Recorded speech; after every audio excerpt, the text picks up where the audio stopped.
Y es una verdad universal que el dinero mueve al mundo. Todo hombre se esfuerza por ganarlo. Todo ser humano anhela tenerlo. Y si fuere posible en abundancia, sería mucho mejor. ¿Por qué? Porque el dinero se piensa, se cree, da seguridad. Queremos tener abundancia de dinero para sentirnos seguros, para viajar, comprar lo que nuestro corazón anhela, tal vez para dejar de trabajar y disfrutar la vida. Yo te pregunto, si fueras rico, ¿qué harías? ¿Qué harías? ¿Por qué creen que tiene tanto éxito la Lotería Nacional, el melate, los pronósticos deportivos? Porque la gente busca la riqueza como un medio de asegurar su vida presente y sobre todo futura. ¿Eres rico?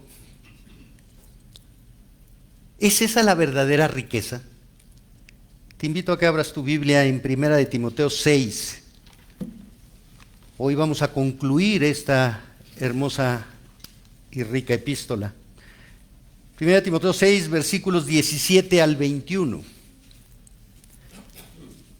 A los ricos de este siglo manda que no sean altivos, ni pongan la esperanza en las riquezas, las cuales son inciertas, sino en el Dios vivo, que nos da todas las cosas en abundancia para que las disfrutemos.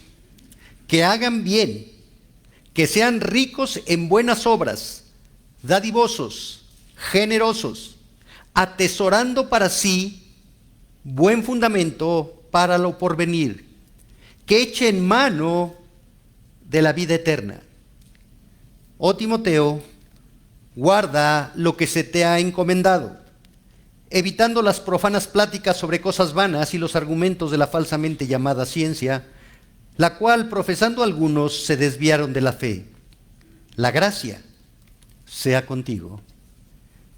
Amén. Oremos, hermanos. Señor bendito, te damos gracias por el privilegio de estar reunidos, de poder escudriñar tu palabra, rogándote que tu Santo Espíritu sea el que mueva nuestros corazones a un correcto entendimiento de ella y a una correcta aplicación en nuestras vidas que pueda reflejar que tú gobiernas nuestros corazones. Señor, te pedimos que tu palabra afecte no solo nuestro entendimiento, sino nuestra voluntad, para que podamos ponerla en práctica y darte el honor y la gloria que solo tú mereces.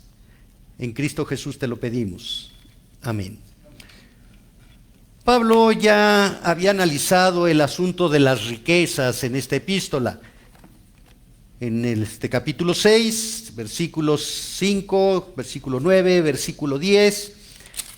Pero ahí señaló las consecuencias de amar el dinero. Está en el contexto hablando de los falsos profetas que tuercen las escrituras para obtener ganancias deshonestas. Ahora en estos versículos va a hablar del tema de las riquezas. El versículo 16 concluyó con una hermosa exaltación a Dios, con una doxología. Y tal parece, pudiéramos pensar, que a Pablo se le quedó en el tintero este último tema, los ricos. Pero aquí no está hablando del amor al dinero, de la ambición o la codicia de ser rico. Aquí está hablando de los creyentes que por la gracia de Dios han recibido abundancia de bienes materiales. La Biblia nos enseña que todo le pertenece a Dios. Él es el dueño de toda la creación. Hebreos 1 y 2 nos dice que Dios antes habló a los padres por los profetas, pero ahora ha hablado por su Hijo en estos últimos tiempos, a quien constituyó heredero, literalmente propietario de todo. Dios, Jesús, que es Dios, es dueño de todo. Todo le pertenece a Dios. Y la Biblia nos instruye de que cada creyente es un mayordomo de los bienes que pertenecen a Dios. No es el dueño, es un mayordomo, un administrador de lo que Dios le ha dado a cada creyente. Y un día cada creyente va a rendir cuentas al dueño de los bienes materiales, espirituales, que ha recibido. Pablo no condena a los que Dios le ha dado riquezas materiales. No condena a los ricos, pero sí los llama a llevar una adecuada mayordomía de esos recursos. Una adecuada mayordomía de esos recursos. Moisés lo señaló en Deuteronomio 8:18. Sino acuérdate de Jehová tu Dios, porque Él te da el poder para hacer las riquezas, a fin de confirmar su pacto que juró a tus padres, como en este día. No te olvides, no creas que lo que tú tienes, mucho, poco, mediano, lo que tienes, no es por ti. No es por tu habilidad, por tu conocimiento, por tu astucia, por tu valentía en las inversiones. Es porque Dios te ha dado esa habilidad, esa capacidad, ese esfuerzo. Dios da las riquezas. Y es muy importante entender esto. La forma, el concepto que tenemos del dinero, la forma de adquirirlo, de administrarlo y de gastarlo, reflejan nuestra teología. Qué importante. Trabajamos por dinero, pero nos estamos quejando porque no me alcanza, porque me hacen trabajar tantas horas, porque es injusto. Lo tenemos y no lo sabemos administrar. Y gastamos sin reflexionar de quién es el dinero y cuál es el propósito de él. La forma en que obtenemos, anhelamos, administramos y gastamos el dinero muestra lo que hay en nuestro corazón, en nuestra relación con Dios, muestra nuestra teología. No es pecado ser rico. Hombres santos en el Antiguo Testamento lo fueron, como Abraham, que fue muy rico, Job, Salomón, el hombre más rico del mundo. Y en el Nuevo Testamento se nos muestra a Lidia, a Dorcas, a Filemón. No es pecado ser rico si Dios te ha dado esa riqueza. Sin embargo, sí es pecado amar las riquezas y no ser un buen mayordomo de ellas. No es pecado tener dinero, pero existe el peligro de convertir esa gracia en maldición. Por ello, Pablo va a establecer aquí el siguiente mandato. El primer punto es lo que deben evitar los ricos creyentes. Se está dirigiendo a ricos en la iglesia de Éfeso. Versículo 17, a los ricos, literalmente en el griego a los acaudalados, a los que tienen en abundancia. De este siglo muestra de esta era actual. Y lo establece así el Espíritu Santo para indicar que se trata de riquezas terrenales y no espirituales. Pero ¿quién es rico? Bueno, piensas tú en los grandes hombres financieros, de negocios, que tienen grandes empresas, que viajan en aviones propios. Pero ¿quién es rico? Hay una revista que señala cuál es el hombre más rico del mundo. ¿Cuál es el parámetro que siguen? Nuestro pensamiento vuela hacia esas personas. Pero Pablo ha establecido en esta epístola, en los versículos 8 al 11, que teniendo sustento y abrigo, el creyente esté contento con esto. Por lo tanto, ser rico es tener más que lo que simplemente necesitamos. Es tener más en el sustento, en la ropa, en la forma de vivir. Si hoy abriste tu closet y tuviste para escoger qué usar, ya eres rico. ¿Qué zapatos? Ya eres rico. ¿Qué desayunar? Hay un sándwich rápido porque voy deprisa. No, mejor unos huevitos, sí. O bueno, a lo mejor lo que quedó de la comida de ayer. ¿Comes todos los días? Entonces, ¿cuál es el parámetro de la riqueza? ¿Lo que pensamos que es la riqueza porque anhelamos ser como Rockefeller? ¿O lo que dice la Escritura? La Escritura manda que vivamos contentos con la provisión de Dios. El dinero es un medio para adorar a Dios, no para adorarnos nosotros.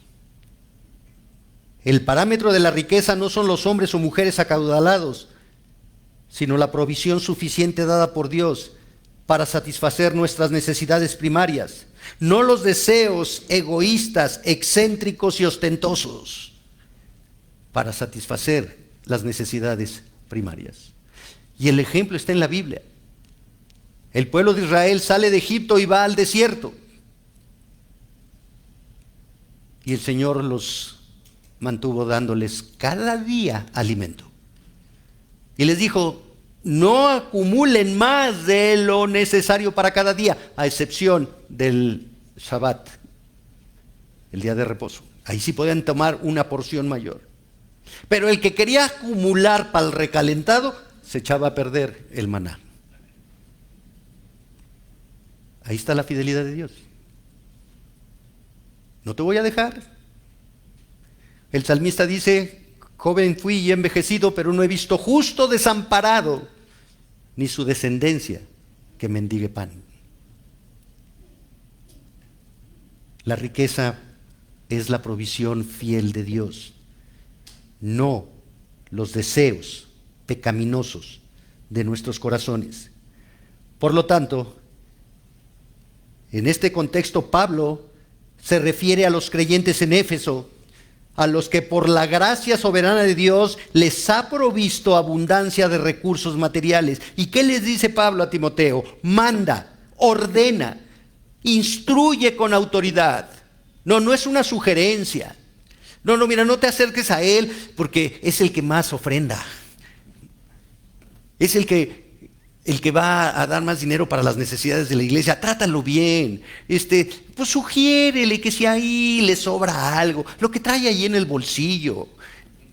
No, manda, ordena. Y el mandato implica dos actitudes a evitar de los creyentes ricos. ¿Y por qué se habla de los creyentes ricos? ¿Por qué no nada más a los ricos en general? Porque los creyentes ricos, Dios ha cambiado su corazón. El rico incrédulo quiere atesorar más dinero. Rockefeller decía, nunca es malo tener un poco más.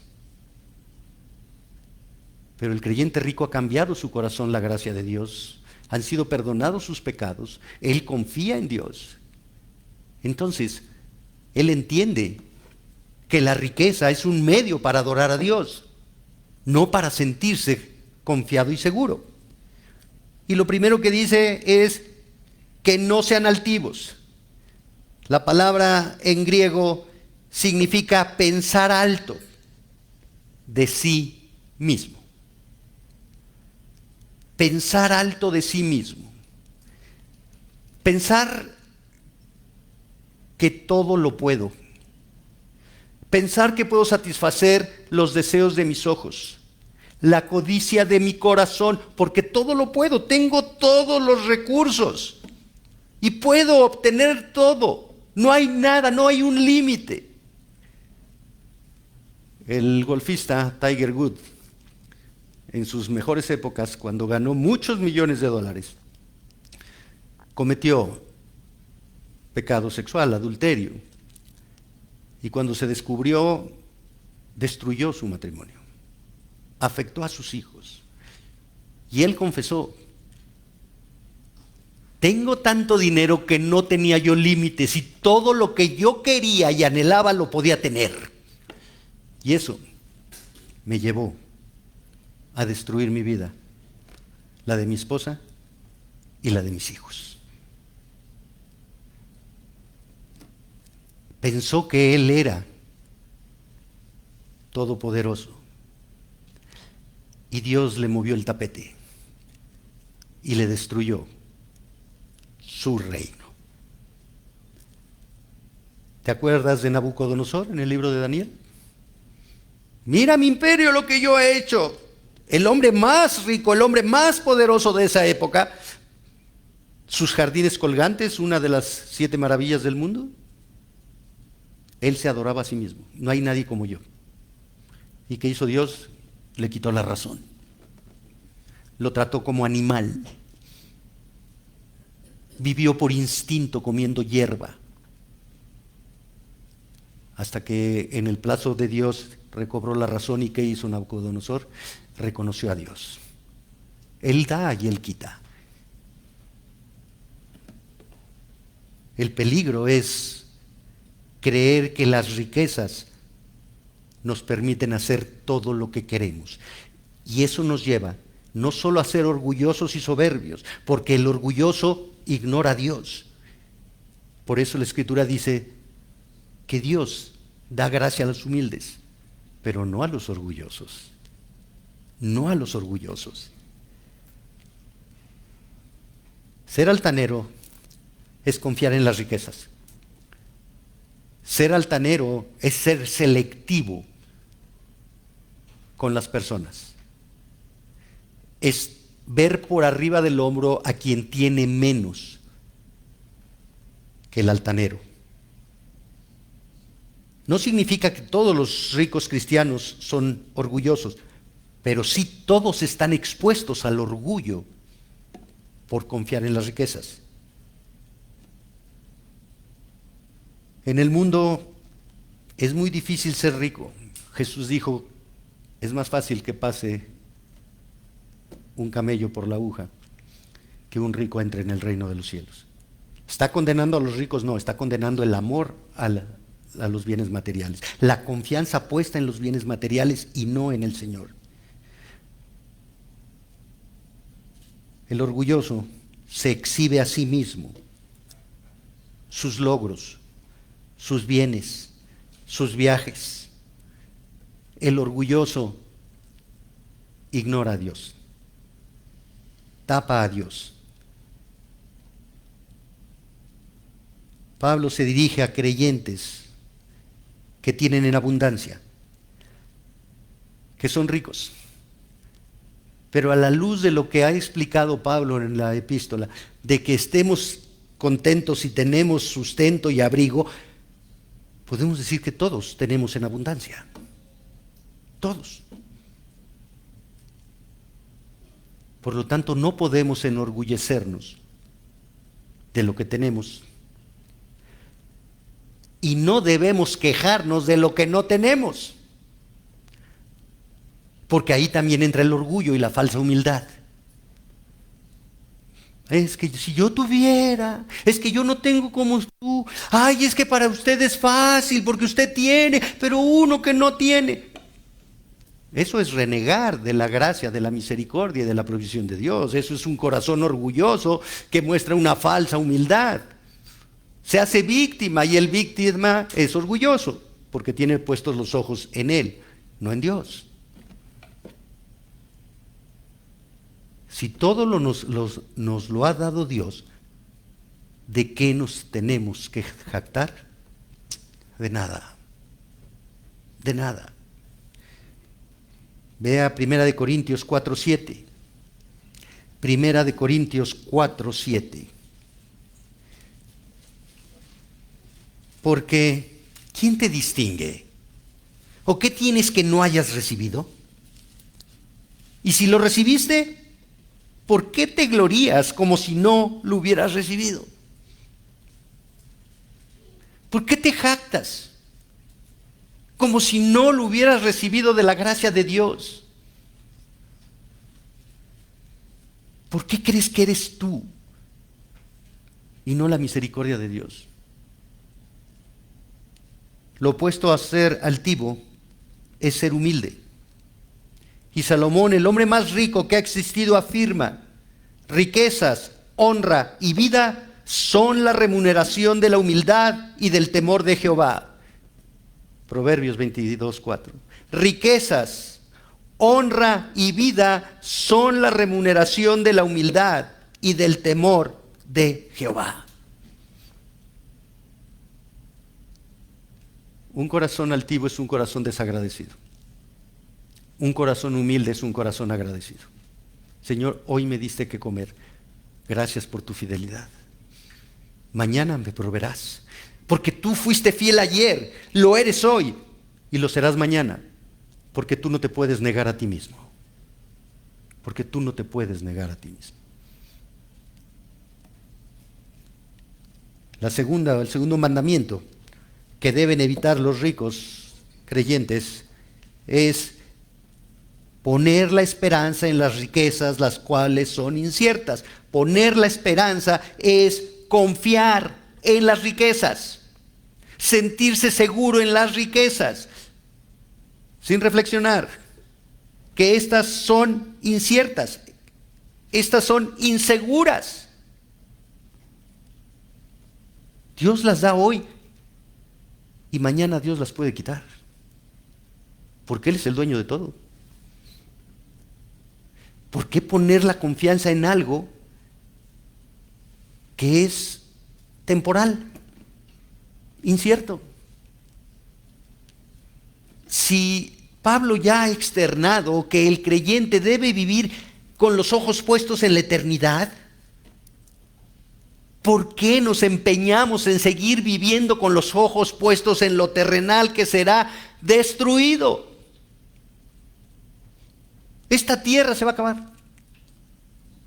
Tu coche de lujo se va a terminar, se va a acabar, no te lo vas a llevar. Tu cuenta bancaria, tu reloj, tu casa con alberca. ¿Por qué confiar en eso?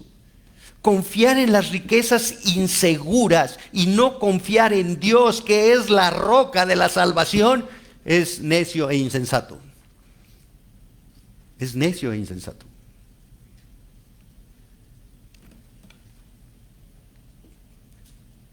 Confiar en las riquezas, en los bienes materiales y no en Dios que da las riquezas, muestra un corazón avaro y un corazón incrédulo. Un corazón incrédulo es un corazón que no depende de Dios.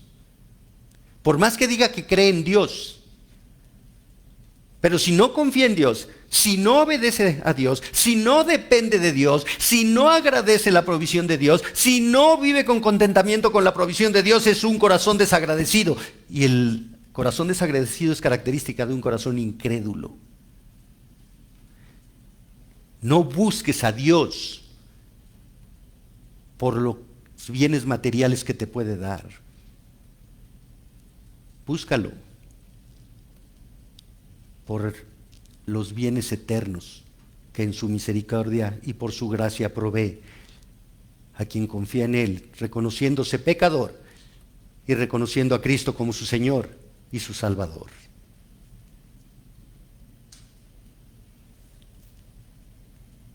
Las riquezas son poco confiables. Vea Lucas capítulo 12, versículos 13 al 21. Así lo expresó Jesucristo con toda autoridad. Lucas 12, 13 al 21. Le dijo uno de la multitud: Maestro, di a mi hermano que parta conmigo la herencia. Mas él le dijo: Hombre, ¿quién me ha puesto sobre vosotros como juez o partidor? Y les dijo: Mirad y guardaos de toda avaricia, porque la vida del hombre no consiste en la abundancia de los bienes que posee. ¡Wow! ¿Qué problemas son las herencias? Las herencias deshacen familias, terminan con los lazos familiares por la avaricia. Versículo 16. También les refirió una parábola diciendo: La heredad de un hombre rico había producido mucho. Y él pensaba dentro de sí diciendo: ¿qué haré? Porque no tengo dónde guardar mis frutos. Y dijo: esto haré: derribaré mis graneros y los edificaré mayores, y allí guardaré todos mis frutos y mis bienes, y diré a mi alma: alma, muchos bienes tienes guardados para muchos años. Repósate, come, bebe, regocíjate. ¿Cuántos quisieran tener una vida así, verdad? Pero Dios le dijo: necio, insensato, esta noche vienen a pedir tu alma. Él le dijo a su alma: alma, descansa. ¿Sí? Porque creemos que tener dinero, da paz al alma. Cuando recibo la quincena, recibo paz. La tengo, gracias a Dios, Señor. Pero a final de quincena el alma anda toda pasita, ¿verdad? Alma, esta noche vienen a pedir tu alma, y lo que has provisto, lo que has guardado, en lo que has confiado, ¿de quién será? Así es el que hace para sí tesoros y no es rico para con Dios. La verdadera riqueza no es material, hermanos. La verdadera riqueza es espiritual. Nuevamente Salomón, el hombre más rico del mundo, escribió en Proverbios 11:28: el que confía en sus riquezas caerá. Y en Proverbios 23, 4 y 5 añade: no te afanes por hacerte rico, sé prudente y desiste. ¿Has de poner tus ojos en las riquezas siendo ningunas? Porque se harán alas, como alas de águila, y volarán al cielo.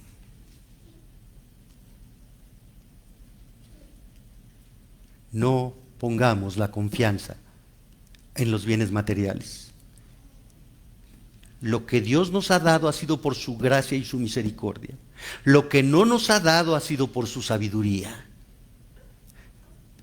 Porque si nos los da, tal vez nos olvidamos de Él. Dice Pablo, 2 mandamientos negativos, y ahora viene un contraste. Que no confíen en las riquezas, sino en el Dios vivo, que nos da todas las cosas en abundancia para que las disfrutemos. En el original griego se lee: sino en Dios, quien nos concede ricamente todas las cosas para disfrute. ¿Podemos ver el juego de palabras? En cuanto a los ricos, mándales que no pongan su esperanza en riquezas, sino en Dios, que provee ricamente. Que provee ricamente.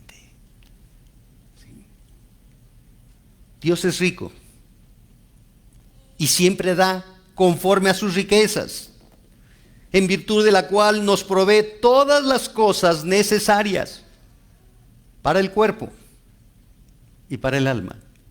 Lo podemos ver desde Génesis. Adán y Eva estaban desnudos, se paseaban desnudos en el huerto del Edén. Significa que no escondían nada, eran transparentes para Dios. En un estado de inocencia, no había pecado, no había maldad. Estaban desnudos. Pecaron y fueron expulsados del Edén, de la presencia de Dios, pero Dios los vistió con pieles de animales. Les proveyó para el cuerpo. Le dijo a Adán: Adán, no te voy a privar del alimento, pero ahora lo vas a obtener con el sudor de tu frente. Vas a trabajar, porque la creación que antes era amigable para ti, hoy te va a poner obstáculos, cardos y espinos, y vas a tener que trabajar hasta el agotamiento. Pero no te dejes sin comer. Ahí está la provisión de Dios para el cuerpo. Pero cuando dijo a la serpiente que la simiente de la mujer lo aniquilaría, ahí está la provisión espiritual, el Mesías. Dios es rico y Dios provee para el alma como para el cuerpo. El problema es que nosotros despreciamos el alma y queremos nada más el cuerpo. Y no entendemos que lo que salvó Cristo fue el alma, no el cuerpo. No el cuerpo. Dios da lo necesario para el cuerpo y para el alma, para el tiempo aquí en este mundo que va a ser destruido porque está maldito por el pecado, y también da la provisión necesaria para la eternidad con Él. Tenemos que entender que todo lo que provee Dios es un medio para honrarlo a Él y no a nosotros. Aún los dones espirituales que provee a su iglesia son para honrarlo a Él y no para que el creyente se exalte. Ay, mira qué buen maestro de Biblia soy. Ay, mira qué bien predico. Ay, mira cómo evangelizo. No. Los dones son dados para la edificación del cuerpo de Cristo, no para la exaltación de los miembros del cuerpo. Dios nos da todas las cosas en abundancia, dice Pablo, para que las disfrutemos. Para que las disfrutemos. Todas las cosas. En su gracia general, Él provee aún para los pecadores, a los incrédulos, el que disfruten de su creación. Hermanos, no conocemos, o yo no conozco, ¿sí?, cuántas frutas ha creado Dios. Hay frutas que no tenemos en nuestro país. Y hay frutos de nuestro país que no tienen en otros países, ¿sí? El aguacate, para nosotros es común. En otros países se mueren por un aguacate. Dios ha dado en abundancia para que el ser humano lo disfrute. ¿Cuánto más sus hijos podemos disfrutar la generosa provisión de Dios? ¿Cuánto más? Vea Eclesiastés 5, 18 al 20. Eclesiastés 5, 18 al 20. Salomón, el hombre más sabio, el hombre más rico, escribió: He aquí pues el bien que yo he visto, que lo bueno es comer y beber y gozar uno del bien de todo su trabajo con que se fatiga debajo del sol, todos los días de su vida que Dios le ha dado, porque esta es su parte. Esta es lo que le corresponde hacer, ¿sí? Comer, beber y gozar del producto del trabajo con el que se esfuerza de este lado del sol, aquí en la tierra. Asimismo, a todo hombre a quien Dios da riquezas y bienes, le da también facultad para que coma de ellas y tome su parte y goce de su trabajo. Esto es don de Dios, gracia de Dios, regalo de Dios. Porque no se acordará mucho de los días de su vida, pues Dios le llenará de alegría el corazón. La gracia, la misericordia, la sabiduría, el poder, la fidelidad de Dios. Queremos ganar el mundo y descuidar el alma, en lugar de alimentar el alma y darle la espalda al mundo. No confiemos en las riquezas, en los bienes materiales. Confiemos en Dios. Confiemos en Dios, en su provisión segura. Ahora, el segundo punto: lo que deben ser y hacer los ricos. Ya vimos lo que deben evitar los ricos creyentes. Todos somos ricos, entonces todos tenemos que evitar eso: la altivez, y la confianza en los bienes materiales. Ahora, lo que debemos ser y hacer los ricos, creyentes. Versículo 18. Que hagan bien, que sean ricos en buenas obras, dadivosos, generosos. El deber de todos los creyentes ricos es usar sus recursos para honrar a Dios, ayudando a los necesitados. Salomón nos dice: honra a Jehová con tus bienes. Honra a Jehová con tus bienes. Y él era el hombre más rico. Y le está escribiendo a un pueblo. ¿Cuántos bienes tienes? ¿Tienes uno? Hónralo con ese. Hónralo. ¿Para qué quieres dos? Hónralo. La Biblia, ya lo vimos aquí en esta misma epístola, habla que que el creyente tiene que ser hospedador, que una característica de los creyentes, de la iglesia, que es columna y baluarte de la verdad, es ser hospedador. Bueno, honro a Dios abriendo mi casa para que vean cómo vivo, con el contentamiento de la provisión que Dios me ha dado. ¿Te ha provisto Dios un bien? Hónralo. Hónralo. ¿Sí? ¿Te ha provisto de un vehículo? Honra a Dios. A lo mejor hay hermanos que necesitan venir a la iglesia y no pueden. Y tú vienes solo. Hónralo y dile: hermano, te recojo en algún lugar. Vamos juntos a la iglesia. Pon lo que Dios te ha dado al servicio de Dios, sirviendo a la iglesia. Y aquí Pablo presenta 4 prácticas que definen esta tarea. Y son prácticas permanentes. Que hagan bien es un mandato permanente. Que sean ricos es que permanentemente sean ricos en buenas obras, dadivosos y generosos, no ocasionalmente. Lo primero, Timoteo, enséñales, porque todavía está el mandato de los versículos anteriores, que hagan el bien. La palabra griega agatoergeo, que significa hacer el bien, trabajar bien, implica ser un siervo esforzado. Solo se usa aquí. Y significa hacer lo que es intrínseca y cualitativamente bueno. Ahora, esto apunta al corazón, hermanos. No son actos externos de apariencia. Eso lo condenó Cristo en los fariseos. Cuando ofrendaban, sí, se daban a conocer. Cristo dijo: no toques trompeta cuando das limosna, que tu mano derecha no sepa lo de la izquierda. Entonces, hacer el bien inicia en el corazón. Si en mi corazón no hay el motivo, la intención, el propósito de honrar a Dios, haciendo el bien, lo correcto, ayudando a quien tiene menos, entonces, aunque yo le ayude, no estoy honrando a Dios. No estoy honrando a Dios.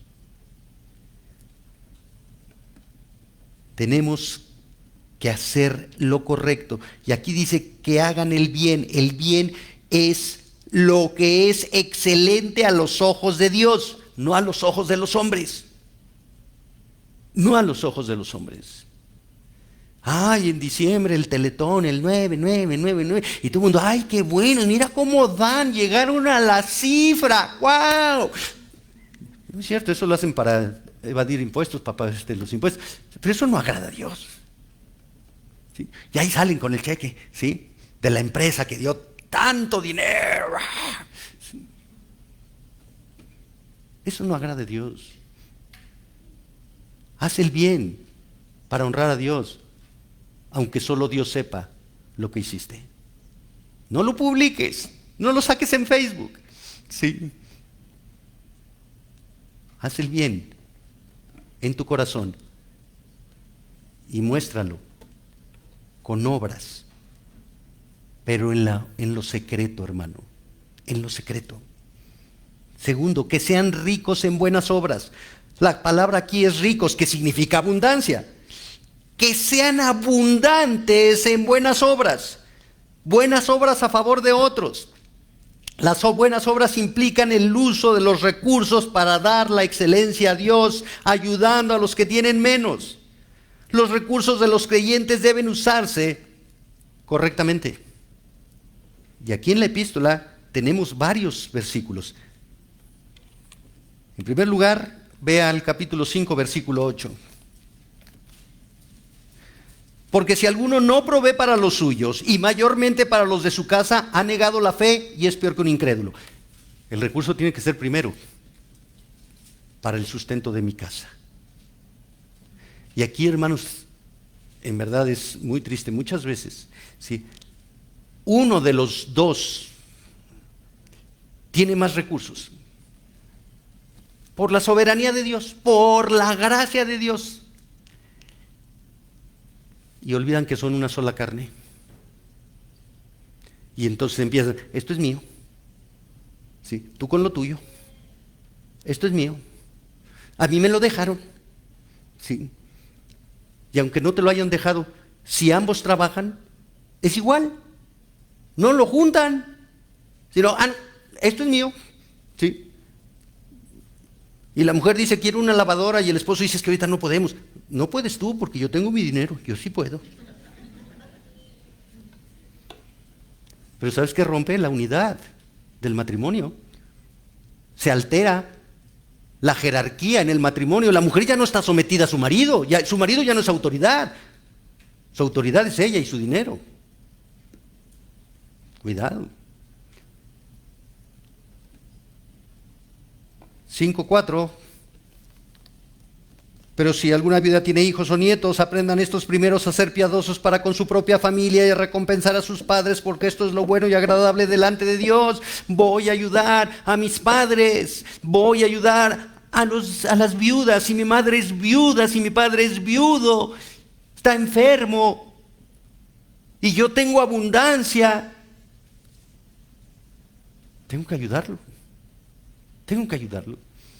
Jesús condenó el legalismo de los hijos que le decían a sus padres, no te puedo ayudar porque he dado mi ofrenda al Señor, es corbán al Señor. Sí. No. 5:17.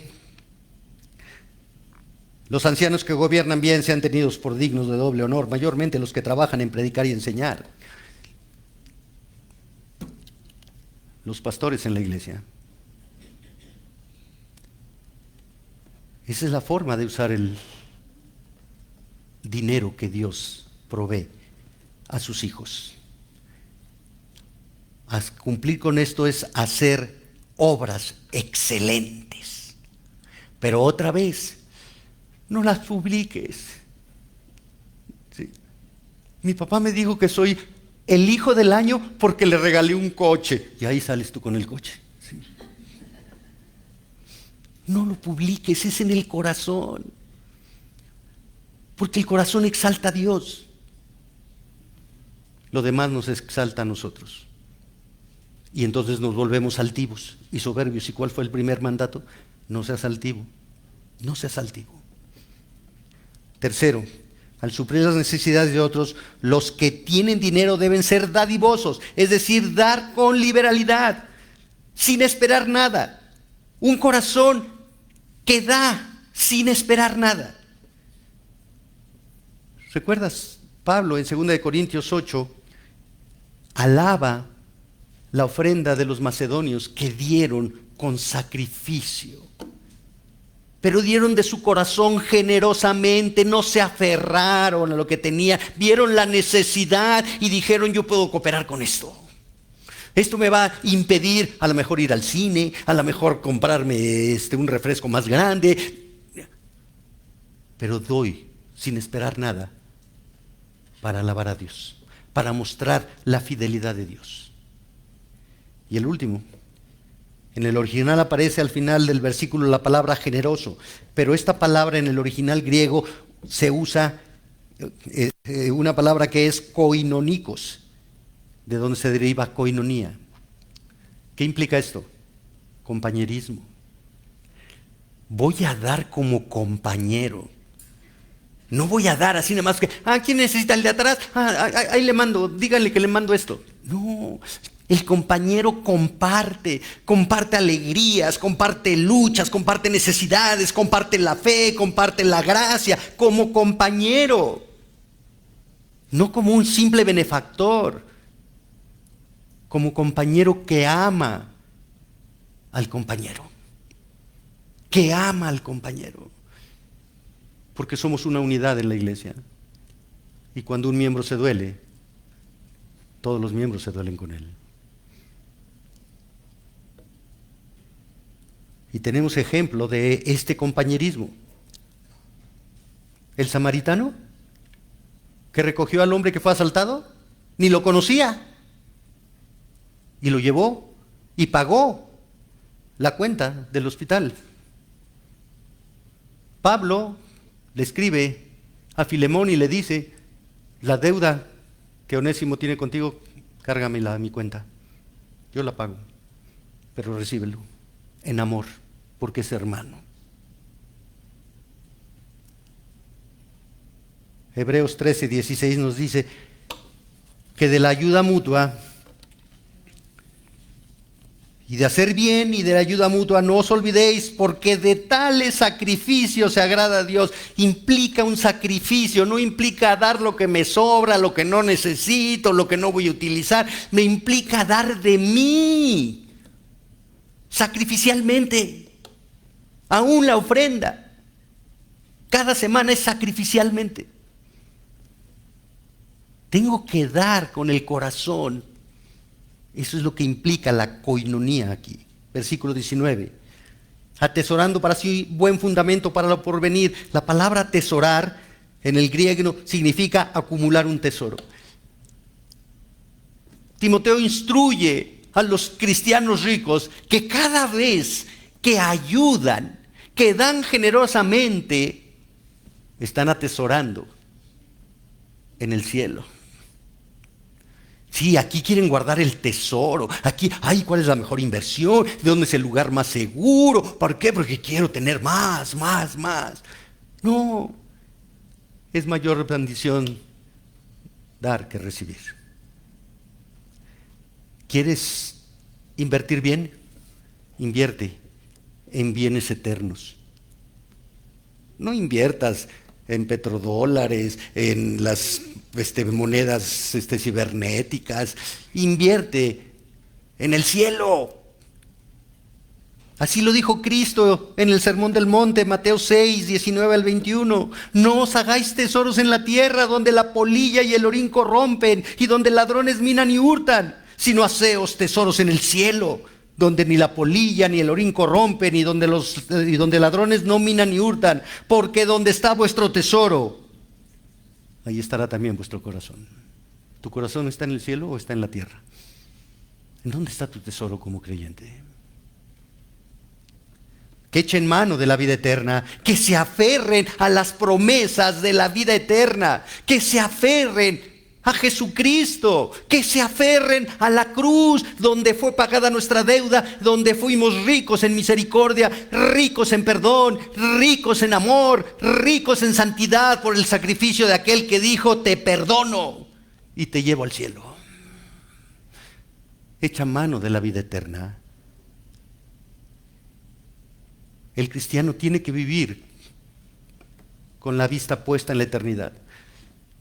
Pastor, no le entiendo. Usted dice que viva con la vista puesta en la eternidad, pero tengo que estar ayudando aquí a los hermanos, siendo generoso y todo. Claro, porque eso es poner la vista en la vida eterna. Vea Mateo 25, versículos 34 al 40. Cristo lo expresó al anunciar su regreso glorioso para juzgar a las naciones. ¿Y qué dijo? Versículo 34. Entonces el rey dirá a los de su derecha: venid, benditos de mi Padre, heredad del reino preparado para vosotros desde la fundación del mundo. Porque tuve hambre y me diste de comer, tuve sed y me disteis de beber, fui forastero y me recogisteis, estuve desnudo y me cubristeis, enfermo y me visitasteis, en la cárcel y vinisteis a mí. Entonces los justos le responderán diciendo: Señor, ¿Cuándo te vimos hambriento y te sustentamos, o sediento y te dimos de beber? ¿Y cuándo te vimos forastero y te recogimos, o desnudo y te cubrimos? ¿O cuándo te vimos enfermo o en la cárcel y vinimos a ti? Y respondiendo el rey les dirá: de cierto os digo que en cuanto lo hiciste a uno de estos mis hermanos más pequeños, a mí lo hiciste. Poner la vista y vivir para la eternidad es hacer el bien, es ayudar, es servirnos los unos a los otros. Y el último punto, la verdadera riqueza. Versículo 20. Oh Timoteo, guarda, un mandato, vigila con atención, con cuidado, con la implicación de obedecer lo que se te ha encomendado. En el original griego es lo que se te ha depositado. Está hablando de riquezas. ¿Qué se le ha depositado a Timoteo? El Evangelio, la palabra de Dios. Este es un depósito infinitamente valioso, lleno de riquezas divinas. Las Escrituras tienen mucho que decir acerca de las infinitas riquezas de Dios. Nos hablan de las riquezas de su gloria en Romanos 9:23, las riquezas de su sabiduría y conocimiento en Romanos 11:33, las riquezas de su bondad, paciencia y longanimidad en Romanos 2:4, las riquezas de su gracia en Efesios 1:7. Y Filipenses 4:19 nos dice: mi Dios pues suplirá todo lo que os falte conforme a sus riquezas en gloria en Cristo Jesús. De este modo, todo genuino creyente es rico, como lo expresa Pablo a los Corintios, porque ya conocéis la gracia de nuestro Señor Jesucristo, que por amor a vosotros se hizo pobre siendo rico, para que vosotros con su pobreza fueseis enriquecidos. Al principio te pregunté: ¿eres rico? Y yo sé que tú pensaste: no, pero me gustaría hacerlo. Cristo nos hace ricos.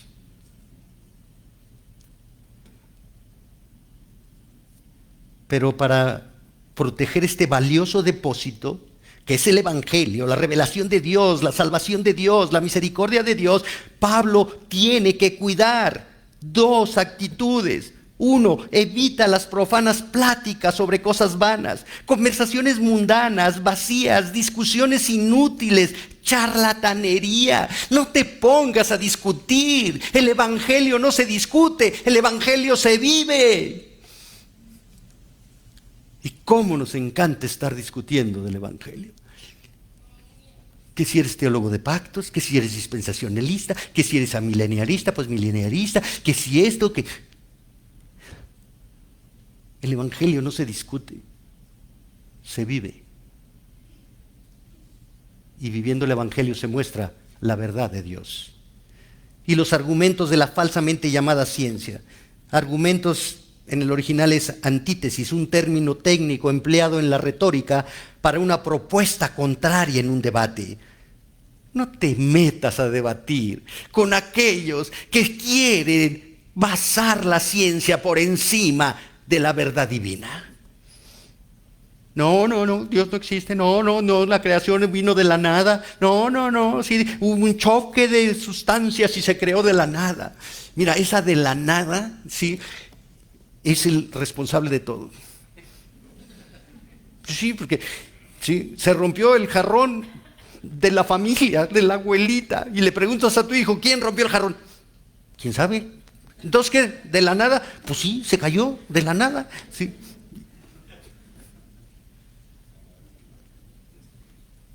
Los argumentos de la falsamente llamada ciencia, hermanos, es incompatible combinar la ciencia con la fe. La ciencia revela lo que Dios creó. La fe nos lleva a creer y a confiar en el Creador. Pero no crean, y hay doctrinas que quieren combinar el creacionismo con la evolución. No. Si crees en la Biblia, crees en un Dios creador. Y no puedes entrar en las teorías evolucionistas. No puedes.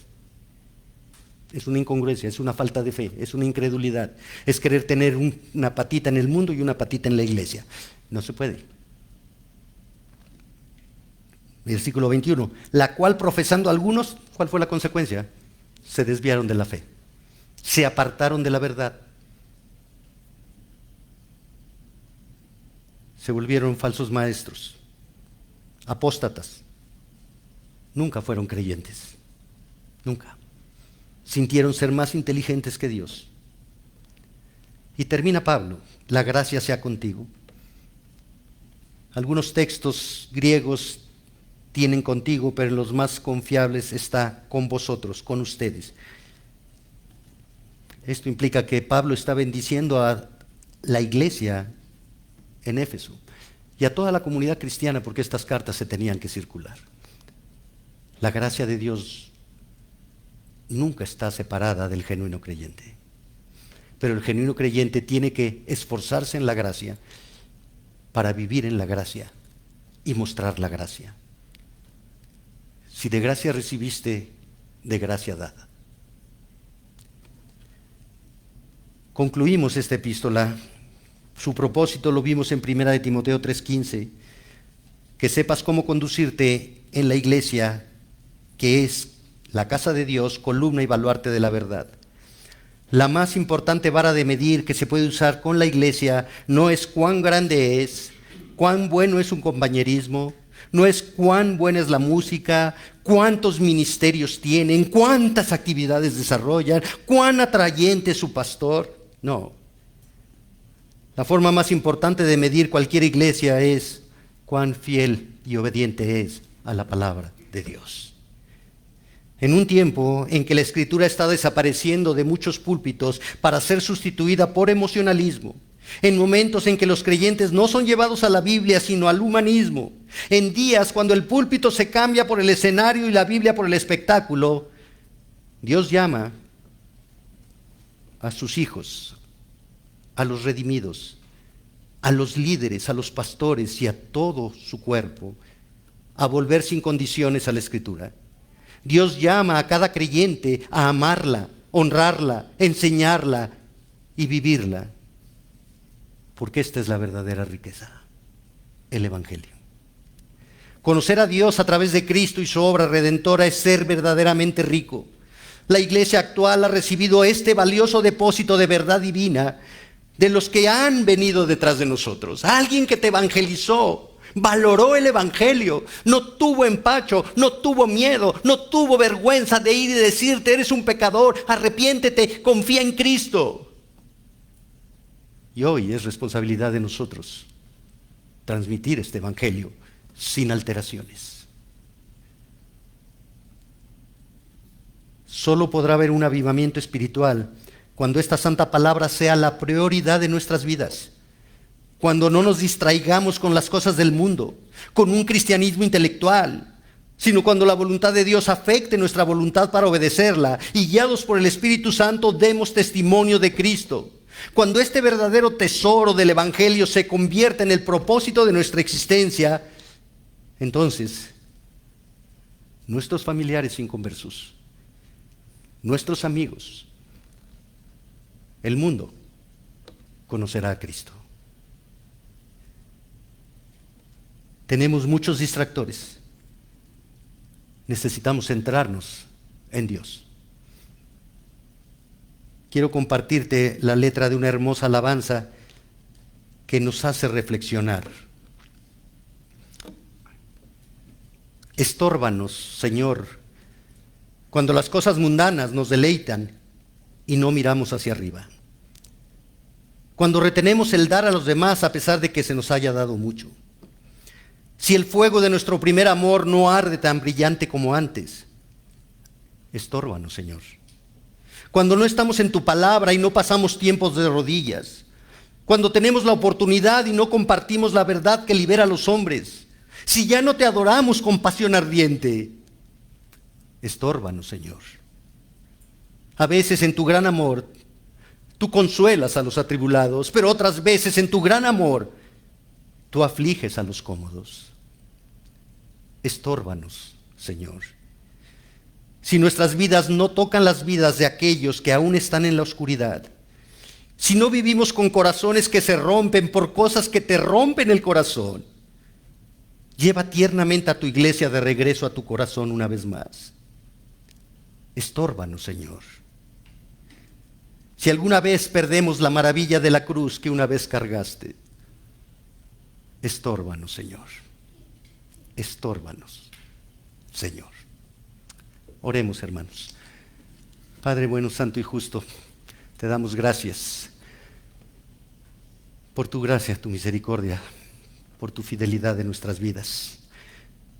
Te damos gracias por tu palabra que es viva y eficaz, que nos enseña a confiar en ti. Y te rogamos, Señor, que tú seas la prioridad de nuestras vidas. Que quitemos el mal hábito de pensar en nosotros antes que pensar en ti. Que tú seas el propósito de nuestras vidas. Que seamos guiados por tu Espíritu para cumplir tus propósitos. Porque tú, perdonando nuestros pecados y dándonos vida eterna, nos has dado todo. No necesitamos nada más, porque nada nos separa de ti.